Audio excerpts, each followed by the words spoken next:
예. 2020년 마지막 주일인데요. 올해는 코로나라는 한마디로 모든 것을 정리할 수 있는 한 해죠.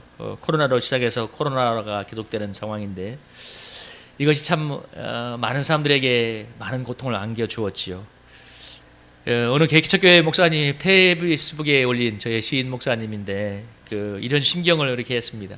매월 예배당 월수를 내려놓으면 그러니까 겨우겨우 맞춰서 냈는데 또 다음 달 월세를 어떻게 낼지 근심 걱정이 몰려왔다고.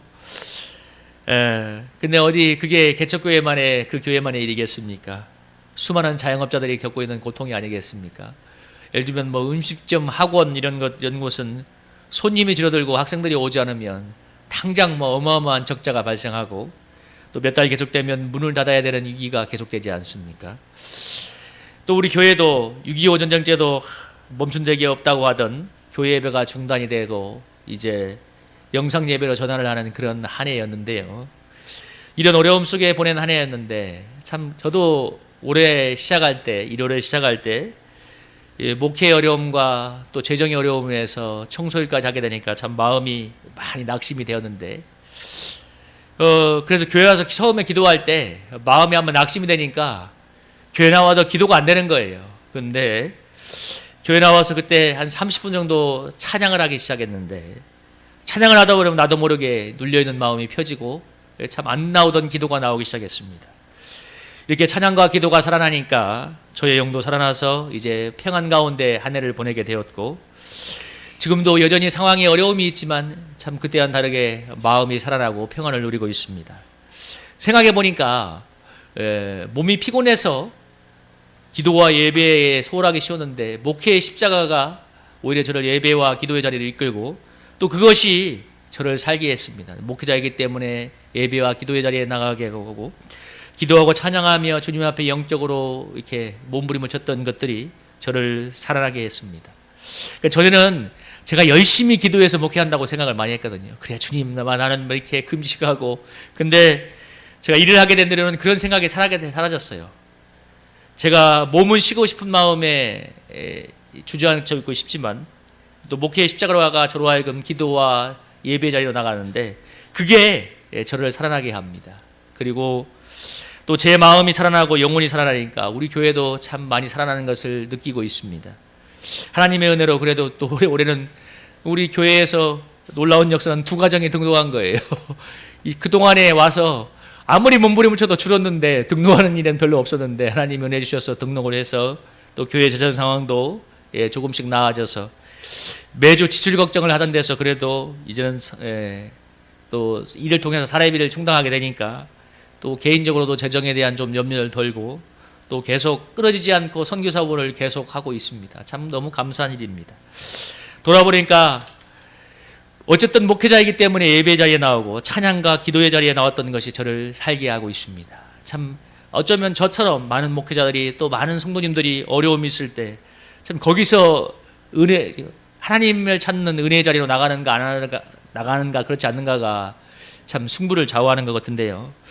오늘 본문에도 보면 모압과 암몬 족속이 쳐들어왔을 때 이스라엘 여호사밧 왕과 그 백성들이 하나님께 나아가서 금식하며 기도하지 않습니까? 여기 보면 3절에 보니까 여호사밧이 두려워하여 여호와께로 낯을 향하여 간구하고 온 백성에게 금식하라고 공포하며 유다 사람이 여호와께 도우심을 구하며 유다의 모든 성읍에 모여와서 여호와께 간구하였더라. 그러니까 모압과 암몬의 자손이 얼마나 많이 쳐들어왔는지 그냥 어마어마한 적군이 오니까 이제 전쟁의 어떤 군사력으로는 승부가 안 된다는 걸 알고 나니까 모두가 모여서 유다 성읍에 모여서 금식하며 기도하기 시작했습니다.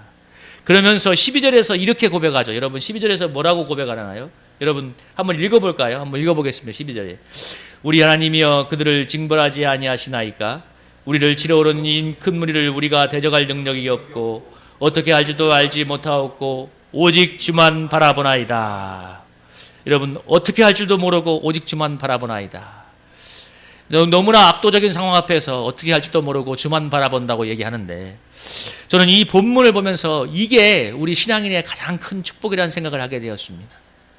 여러분 어떻게 할 줄도 모르고 이런 인생들이 얼마나 많아요. 어떻게 할 줄 모르는 사람들. 여러분, 주님을 모르는 불신자들이 어려움이 닥쳐올 때 어떻게 할 줄 모르면 어떻게 합니까? 온 힘을 다해서 극복하려고 애를 써보다가 안 되면 인생을 포기하거나 자살로 가는 사람들이 얼마나 많이 있습니까? 그러나 우리 믿는 자에게 어떻게 할 줄 모르는 어려움이 있을 때 주를 바라보는 특권이 있습니다. 너는 내게 부르짖으라. 내가 내게 응답하였고 내가 알지 못하는 크고 은밀한 일을 내게 보이리라. 에레미야서 33장 3절인데요. 주님이 뭐라고 했어요? 내가 부르짖으면 내가 응답하겠고 내가 알지 못하는 크고 은밀한 일을 내게 보일 것이라고 얘기합니다. 여러분, 아멘입니까? 여러분, 이게 우리 믿는 자의 특권이잖아요. 코로나가 막 시작되어서 교회들이 예배를 중단하고 비대면 영상 예배를 드리게 되었을 때 어느 목사님이 이렇게 고백을 해요. 매주마다 성도들이 와서 함께 예배드리다가 어느 날 성도들이 아무도 오지 않고 그냥 영상 찍어서 이렇게 유튜브로 올리고 나니까 그 예배를 끝나니까 너무 마음이 걷잡을 수가 없더래요. 그 상황이 감당이 안 되는 거죠. 그래서 정말 그날 오후 내내 몇 시간 그 공원을 할 일 없이 걸으면서 마음을 다스렸다는 얘기를 들었는데, 여러분, 목회자에게 얼마나 그 충격이 됐겠고 참 어려웠을까요? 그때 목회자들 모여서 기도하는 기도회가 있었는데 그 기도회에서 아마 은퇴하신 이동원 목사님이 그렇게 설교하셨을 거예요.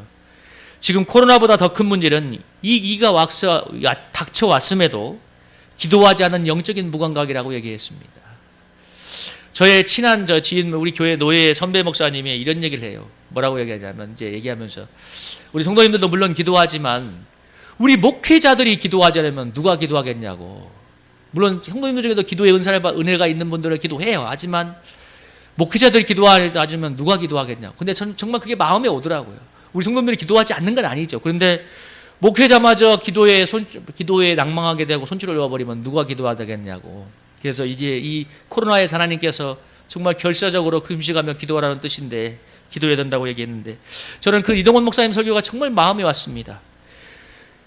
코로나보다 더 큰 문제는 위기가 닥쳐왔음에도 기도하지 않는 영적인 무감각과 불신앙이라는 말이, 여러분, 제자훈련으로 유명했던 사랑교회의 그 옥하는 목사님이 2003년도인가 거의 은퇴를 얼마 앞두시고 나서 산도에 앞두고 나서 이렇게 설교하신 걸 이렇게 설교를 하셨어요. 뭐라고 했냐면, 우리 목회자들이 그렇게 열심히 하는데 죽어라고 하는데 한 해를 돌아보면 열매가 너무 적고, 우리 성도들 그렇게 제자훈련을 받았다고 하는데 그 조그만 문제 하나를 해결하지 못해서 전전긍긍되고 너무 한심하다.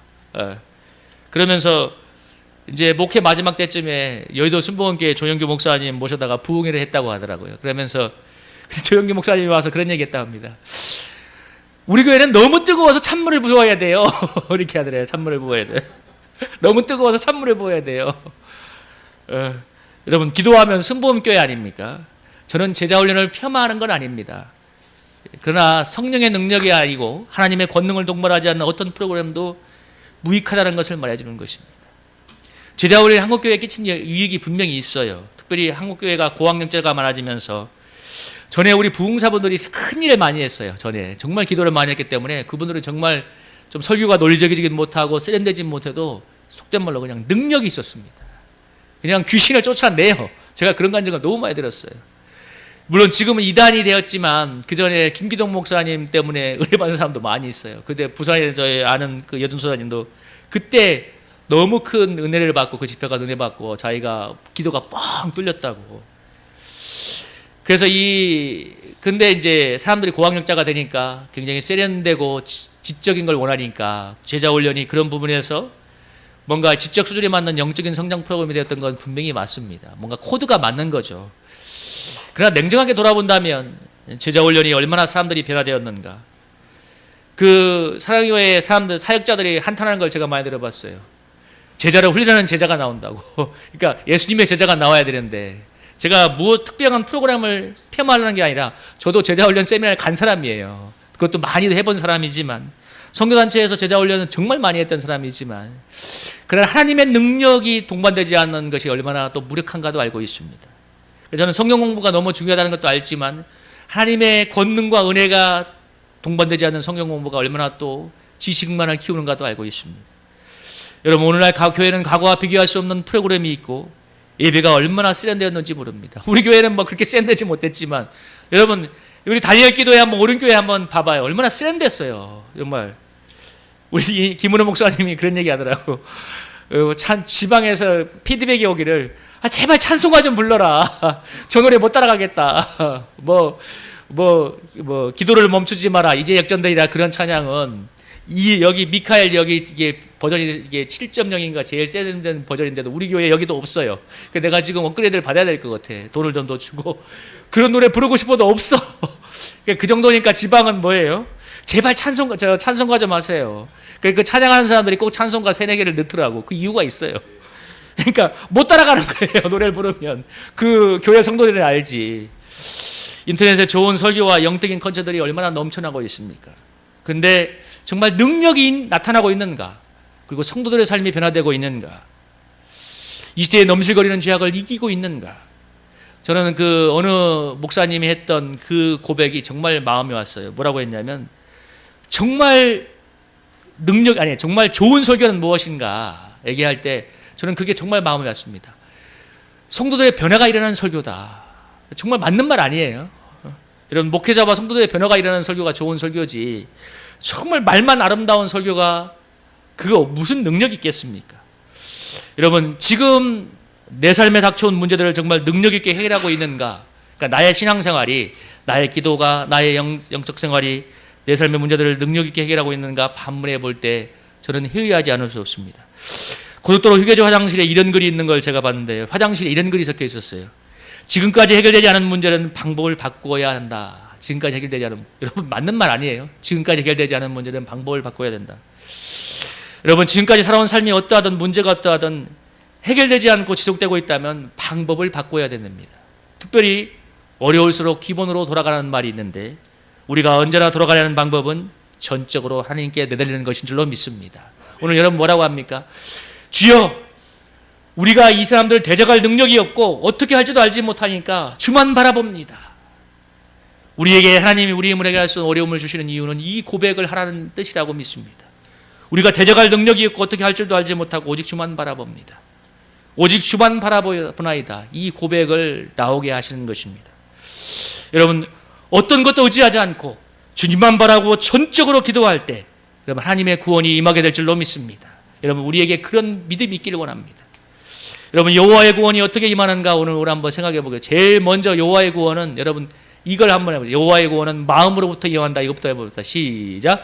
여호와의 구원은 마음으로부터 임한다. 여러분 하나님이 오늘 어떻게 부흥을 이끄시냐면 그들에게 약속의 말씀을 들려주심으로 그들의 믿음을 먼저 회복시킵니다. 그 다음에 이제 상황 속에 역사하시는 거예요. 여러분 15, 17절 한번 읽어보세요. 한번 읽어봅시다. 15부터 17절까지 한번 읽어보겠습니다. 시작.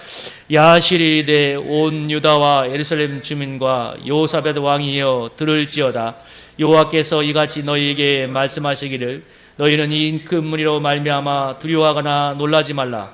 이 전쟁은 너희에게 속한 것이 아니요 하나님께 속한 것이니라. 내일 너희는 그들에게로 내려가라. 그들이 올라갈 때 골짜기 여기 여루엘 앞에서 그들을 만나려니와 이 전쟁에는 너희가 싸울 것이 없나니 대를 이루고 서서 너희와 함께한 여호와가 구원하는 것을 보라. 유다와 예루살렘아 너희는 두려워하지 말며 놀라지 말고 내일 그들을 맞서 나가라. 여호와가 너희와 함께하리라 하셨느니라. 아멘. 아멘. 모압의 암물의 거대한 적군 앞에서 금식하며 기도하는 그 이스라엘 백성에게 하나님께서 주신 가장 큰 먼저 응답이 무엇이냐면 하나님의 음성을 들려주심으로 그들의 마음을 먼저 부응하게 하는 것이었습니다. 여러분 15절에서 뭐라고 해요? 두려워하고 놀라지 말라. 전쟁은 하나님께 속한 것이니 너희와 함께하는 여호와 하나님이 행하시는 구원을 보라고 말합니다. 여러분 뭐라고 했어요? 전쟁은 너희에게 속한 것이 아니라 뭐라고 합니까? 하나님께 속한 것이라고 얘기합니다. 여러분 이게 얼마나 중요한 단어입니까? 전쟁이 그것 때문에 지금 기도하고 있잖아요. 근데 그 전쟁이 왜 기도하고 있어요? 저들이 쳐들어오면 우리는 죽어야 되잖아. 도성에 함락당하고 그러니까 금식하며 기도하고 있는 하나님이 뭐라고 하냐면 이 전쟁은 너희 게 아니다. 내 것이다. 여러분 오늘 이것을 오늘 우리의 삶에 적용한다면 우리가 그렇게 괴로워하고 힘들어하는 그 문제 정말 이렇게 벗어버리고 싶어도 떠나지 않는 그 염려의 그 문제 그것이 하나님께 나에게 속한 것이 아니라 하나님께 속한 것인 줄 고백하시기 바랍니다. 여러분 뭐라고요? 전쟁은 너희에게 속한 것이 아니라 뭐라고 했어요? 하나님께 속했다고 말합니다. 그러니까 여러분이 지금 고민하고 있는 여러분의 삶에 정말 돈 때문에 이렇게 고민하고 있다면 그 돈이 뭐예요? 네 문제가 아니라 내 손에 있다. 내 문제다. 하나님이 그렇게 말씀하고 있는 것입니다. 그러니까 두려워하고 놀라지 말라는 거예요. 내가 지금 고민하고 있는 그 문제가 여러분 그렇게 괴로워하는 전쟁이 너희 것이 아니라 나에게 속해 있다고 하나님이 말씀하십니다. 내가 고민하는 그 문제, 그 돈 문제, 그 괴로워하는 그 문제가 네 손에 있는 것이 아니라 내 손에 있다고 하나님이 말씀하십니다. 그래서 뭐예요? 두려워하고 놀라지 말라고 담대하라고 얘기합니다. 왜? 하나님께 있기 때문에. 하나님의 기도응답이 먼저 이렇게 우리 마음속에 먼저 옵니다. 상황 속에 먼저 오는 것이 아니라 그게 순서입니다. 상황 속에서 하나님이 문제를 해결하기 전에 우리 마음속에 먼저 하나님이 함께한다는 담대한 믿음을 먼저 심어주십니다. 그리고 이렇게 믿음이 회복될 때 하나님이 우리의 삶의 상황 속에서 일하기 시작하죠. 그래서 우리가 제일 중요한 게 무엇보다도 하나님께 나가는 것이 중요합니다. 여호사밧과 이스라엘 백성이 하나님 앞에 나가서 전적으로 주님께 매달려서 금식하며 기도하니까 하나님께서 함께한다는 믿음이 생기고, 그러니까 그들이 21절에 보면 20절부터 21절에 보면 여호사밧 왕이 어떻게 얘기해요? 여호와를 신뢰하라. 그러면 형통할 것이다. 전쟁의 앞에 가서 그리고 21절에서 이렇게 얘기하죠. 백성과 더불어 의논하고 거룩한 예를 벌이고 있고 하나님을 찬송하면서 그들이 전장에 나아가서 제일 먼저 무엇을 하냐면 하나님을 믿으면 신뢰하면 형통하다는 그 믿음의 선포를 한 뒤에 하나님을 찬양하기 시작합니다. 여러분, 그러니까 마음이 부흥이 되고 믿음이 생겨나니까 전장에 나가서 뭐예요? 야, 빨리 칼 빼! 빨리 이게 진영을 갖춰! 이것이 아니라 뭐예요? 여호사밧 왕이 먼저 지도자답게 나가서 여호와를 신뢰하라. 그러면 너희가 견고히 서고 형통할 것이라고 믿음의 선포를 한 뒤에 온 백성이 하나님을 찬양하면서 믿음으로 하나님을 찬양하면서 나아갑니다. 그런데 오늘 성경에 22절, 24절 3절 한번 읽어봅시다. 22절, 24절 한번 읽어봅니다. 시작. 그 노래와 찬송이 시작될 때 여호와께서 복병을 두어 유다를 치러 온 암몬 자손과 모압과 세일산 주민들을 치게 하심으로 그들이 패하였으니 곧 암몬과 모압 자손이 일어나 세일산 주민들을 쳐서 진멸하고 세일 주민들을 멸한 후에는 그들이 서로 쳐서 죽였더라. 여러분, 이렇게 이스라엘 백성이 믿음이 부흥돼서 전장에 나가서 전쟁을 하려고 하는 것이 아니라 하나님을 향한 믿음의 선포를 하며 하나님을 찬양하며 시작할 때, 여러분 22절에 뭐라고 했어요? 그 노래와 찬송이 시작될 때에 여호와께서 복병을 두어 저들을 패하게 하셨다고 합니다. 그러니까 이 싸움이 어떤 거예요? 전쟁에서 승리한 것이 아니라 하나님을 믿고 믿음으로 하나님을 찬양하기 시작할 때에 여호와께서 친히 나가 싸우셔서 적중에 자중질환이 일어나서 한 명도 살아나지 않고 놀라운 정말 거짓말 같은 동화 같은 승리가 일어난 줄 믿습니다. 여러분, 그래서 여러분 마지막 날에 26절에 보면 넷째 날에 25절에 보면 너무 많은 전리품을 취하느라가 3일 동안 거두었고 넷째 날에 불화가 골짜기에 모여서 하나님께 영광을 돌린다고 성경이 기록하고 있습니다. 그러니까 이 전쟁은 전투를 해서 이긴 게 아니고 뭐예요? 하나님이 대신 싸워주신 것을 그 승리를 보고 하나님께 찬양과 영광을 올린 전쟁입니다. 여러분, 오늘 이 본문이 주는 메시지가 뭡니까? 이 전쟁이 하나님이 대신 싸워줬다는 거예요. 그리고 그들이 했던 것은 이 위기 앞에서 전적으로 하나님께 나가서 하나님께 오직 주만 바라본다고 주님만 바라보니까 하나님이 그들의 마음을 먼저 부흥시키고 그들이 믿음이 부흥돼서 하나님을 찬양할 때 하나님이 대신 싸워줘서 놀라운 대승을 거두게 하는 것입니다. 여러분 15, 17절을 다시 한번 보면 뭐라고 했어요? 이 큰 무리로 말미암아 두려워하거나 놀라지 말라. 이 전쟁은 너에게 속한 것이 아니요 하나님께 속한 것이라. 이 전쟁에는 너희가 싸울 것이 없나니 대열을 이루고 서서 너희와 함께한 여호와가 구원하는 것을 보라. 여러분, 코로나도 하나님께 속해 있고 우리 인생도 하나님의 손에 속해 있는 줄로 믿습니다. 우리가 고민하고 힘들어하는 그 문제도 하나님께 속한 것입니다. 여러분, 이것을 오늘 한번 마음에 담아갔으면 좋겠습니다. 내가 그렇게 고민하는 그 문제도 하나님께 속한 것을 하나님의 손 안에 있다는 것을 여러분 인정하시기 바랍니다. 그래서 두려워하거나 놀라지 말아야 됩니다. 그러면 우리와 함께한 여호와가 구원하는 것을 보게 됩니다. 여러분, 제가 이 간증을 한번 했었잖아요. 어느 날 새벽기도에 나와서 주님, 전적으로 제 인생을 하나님께 드리겠습니다. 그러니까 하나님이 제가 갑자기 기도 잘하고 있다가 설사가 나와서 화장실 갔다가 오고 나면서 급하게 화장실 갔다가 들어오는데 하나님의 마음에 뭐라고 하냐면 딱 자리에 앉는데 웃음이 터져 나오는 게, 하나님이 저를 향한 질문이, 너는 너의 인생을 나한테 바친다고 하는데 네 인생이 내 것이냐 네 것이냐 이렇게 질문을 하시더라고요. 그때 제가 회개했습니다. 하나님의 인생을 제가 하나님께 바친다고 했던 거 회개합니다. 여러분, 하나님은 무엇을 내가 고백하기 원한 거예요? 하나님, 내가 내 인생을 하나님께 맡기는 게 아니라 하나님께서 드려진 나의 하나님의 손에 속한 인생이 오니 주님 뜻대로 사용하시옵소서. 이걸 원하신 거죠. 여러분, 우리의 인생이 하나님의 손 아래에 있다는 것을 여러분 인정하시기 바랍니다. 그러면 두려워하거나 놀라지 않게 됩니다. 우리와 함께한 여호와가 구원하는 것을 보게 합니다. 여러분, 사실 왜 두려워할까요? 가장 큰, 여러분, 기도 응답할 때, 기도를 많이 하는 사람들, 기도 응답을 간절히 원하는 사람들이 그 기도 응답에 성령이 주시는, 미리 주는 응답은 뭐냐면 평안이 오는 거거든요. 근데 언제 평안이 오는가? 이 기도 응답의 결과에 상관없이 하나님의 응답은 언제나 선하고 아름답다는 것을 믿는 믿음이 있을 때, 다시 말하면 온전히 주님께 맡길 때에 오는 것 아니겠습니까? 내가 원하는 기도 결과가 안 오면 어떡해? 주님, 이거 합격하게 해주세요 했는데 안 돼. 저 이 돈이 오게 해주세요 했는데 돈이 안 와. 그럼 어떻게 되지? 여러분, 이 이스라엘 백성이 오직 주만 바라보아야 할 때, 주여, 이 전쟁이 일어나 끝나고 이 기도를 했는데 주여 적군에게 치면 어떡하겠습니까? 이러면 평안이 오겠습니까? 어떻게 찬양이 나오겠어요? 하나님 손에 있습니다. 이 전쟁이 여호와께 있사오니 하나님 손에 있습니다. 맡길 때 우리가 전쟁은 하나님께 속한 것이기 때문에 하나님이 이기게 한다는 사실을 믿어야 됩니다. 중요한 것은 내 속에 있는 두려움을 이겨내는 거죠. 염려를 이겨내는 거죠. 여러분, 그래서 여러분 그것이 기도해야 되는 것이고, 하나님 그럴 때 하나님 앞에 나갈 때 하나님이 우리 마음에 있는 두려움을 몰아내고 담대한 믿음을 채워주시고 하나님의 놀라운 구원을 보여주십니다. 제가 서두에서 얘기했던 것처럼 제가 마음이 힘드니까 기도의 자리에 나와도 기도가 안 됐다고 하잖아요. 근데 찬양하고 주님을 바라보기 시작하니까 하나님이 찬양하니까 기도의 문을 열어주고 하나님의 임재의 문을 열어주면서 제 마음을 회복시켜 주었습니다. 그러니까 그렇게 마음이 회복되니까 하나님이 나머지는 다 알아서 하시더라고요. 여러분, 제가 보니까 제가 하나님이 하시는 구원을 보고 있는 게 뭐냐면, 사실 우리 교회가 제가 와서 3, 4년 동안 수요 예배, 금요 기도에 거의 주보에만 있지 다 개인 기도였어요.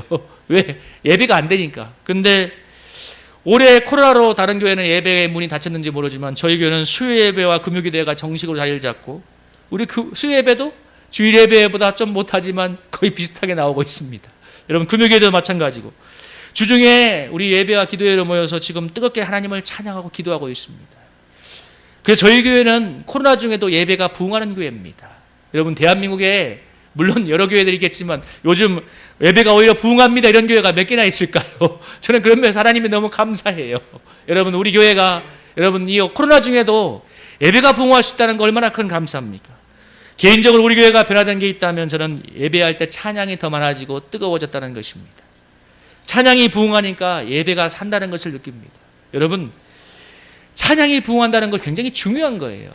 여러분, 어느 목사님이 그런 얘기 했어요. 우리 예배 전에 찬양하는 그 이유가 뭐냐면 마치 영혼의 샤워를 하는 것 같다고 했습니다. 막 온갖 죄에 때려 묻힌 것을 영혼을 찬양. 그래서 여러분, 예배의 모든 순서는 함께 따라가야 됩니다. 여러분, 그러니까 무슨 얘기냐면 찬양할 때 함께 뜨겁게 찬양을 해야 하나님의 성령이 우리에게 함께 오셔서 예배의 은혜를 타고 가는 거예요. 이거 아주 중요해요. 많은 사람들이, 그러니까 예배 자리에 와도 그 문제만 골똘히 묵상하고 있는 사람들이 있어요. 그러면 찬양을 함께 따라하지 못해요. 입이 따라가지 않는 사람도 있어요. 그래서 아예 찬양 안 하는 사람도 있어요. 여러분, 아닙니다. 함께 찬양하셔야 됩니다. 찬양할 때 여러분 기도의 문, 은혜의 문이 열리게 될 줄로 믿습니다.